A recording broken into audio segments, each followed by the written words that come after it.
ये समस्या इतनी बढ़ती जा रही है, तानाशाही इतनी बढ़ गई है कि आपको पता भी चला होगा कि सुनहरी पुल वो कौन सा डिपो है दूसरा, वो सेवक के पास सेवानगर डिपो, मुसक नाला डिपो बोलते हैं, वहाँ पे 722 रुपए में कंडक्टर को भर्ती करा गया। 722 रुपए पर डे प्राइवेट, जिसके यहाँ पे डिम्स लिखा हुआ है।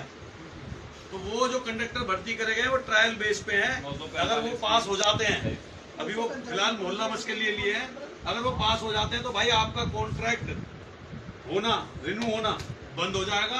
क्योंकि डीटीसी पहले भी एक बार कह चुकी है कि हम इन्हें 1 साल के लिए जानते हैं, जब तक इनका और हमारा कॉन्ट्रैक्टर पीछे क्या रहा क्या नहीं रहा उसे हम नहीं जानते। तो भाई जो हमने यहाँ अपने लाइफ का गोल्डन पीरियड दिया है, उस पीरियड का जवाब लेना है। और कोई हम सरकारी फर्म में भर्ती हुए थे, कोई प्राइवेट फर्म में नहीं थे। और 8 घंटे की नौकरी करने के बाद आपसे जबरदस्ती जो ओवर टाइम कराया जाता है, नियम जो श्रम कानून का जो नियम है, श्रम न्यायालय का जो नियम है, वो ये कहता है कि 8.5 घंटे के बाद जो आपसे काम कराया जा रहा है उसका डबल पैसा आपको मिलना चाहिए। 1 घंटा काम कराए तो 2 घंटे के पैसे, ये कानून है, लेबर लॉ है, लेबर लॉ देते हैं, लेबर लॉ है। लेकिन आपके ऊपर, आप पढ़े लिखे कंडक्टर हो, ड्राइवर हो, आपके ऊपर इतनी तानाशाही हो रही है कि 8:30 करने के बाद ये कहते हैं कि आधा घंटा अगला रेस्ट काटो इसका पहले, फिर बचा आधा घंटे का पैसा मिलेगा वो जब 8.5 घंटे हो जाएंगे।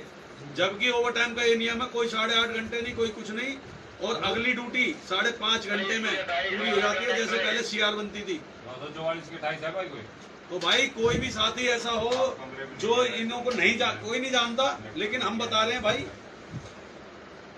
8.5 घंटे के बाद आपका डबल पैसा होता है, ये नहीं दे रहे हैं। और जबरदस्ती आपसे करा नहीं सकते, लेकिन करा रहे हैं। तो ये तानाशाही ना हो और सम्मानजनक रोजगार रहे, आपके बच्चों का, आपका भविष्य उज्जवल हो, इसके लिए भाई धरना रखा गया है, जो 16 तारीख को है। जो 4 तारीख का था वो बदल दिया गया, क्योंकि उस दौरान दिल्ली में कानून व्यवस्था ने एक कानून लगा दिया था 163, जिस धारा 144 कहते थे पहले, उसके तहत वो धरना नहीं हो सका। अब 16 तारीख को वो धरना है और सभी साथियों को आना है।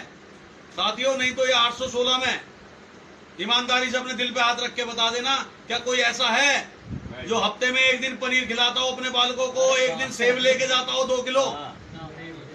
तो भाई 16 साल हो गए या 15 साल हो गए नौकरी करते हुए, मुझे तो नहीं लगता किसी ने एक कमरा भी बना लिया होगा इस पैसे से।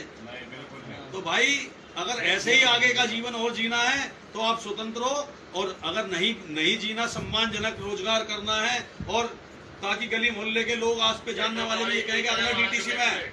अगर ऐसा सम्मान चाहिए तो भाई 16 तारीख को आईपी हेडक्वार्टर आ जाना। और हमारी भी भाई ये आखिरी लड़ाई है, अगर कर्मचारी वहां आया तो हम आगे लड़ पाएंगे, वरना भाई अपनी एक लॉ फर्म खोल ली है, तुम्हें समस्या होगी वहां आना, कोर्ट में आपकी लड़ाई लड़ेंगे, लेकिन यूनियन आपके लिए नहीं लड़ पाएगी। यूनियन तब होती है, यूनियन की शक्ति भी तब होती है जब कर्मचारी उससे जुड़ा होता है। तो कर्मचारी अगर वहां आएगा तो भाई हमारी पावर बढ़ेगी, और आपकी बात जहां तक आप कभी नहीं पहुंचा सकते वहां तक पहुंचेगी, और हर प्रकार की मीडिया में आएगी, हर प्रकार के मंत्रालय में जाएगी। लेकिन वो कब होगा? जब आपकी संख्या वहां पे अपने आप बोलेगी कि इतने लोग पीड़ित हैं। तो भाई जिसको लगता हो कि इन समस्याओं से छुटकारा पाना है, एक सम्मानजनक जीवन जीना है, सम्मानजनक नौकरी करनी है, तो भाई 16 तारीख को इंतजार करेंगे आपका आईपी हेडक्वार्टर पे। सुबह 10 बजे से लेकर 5 बजे तक धरना चलेगा। तो आप भाई सारे भाइयों को आना है।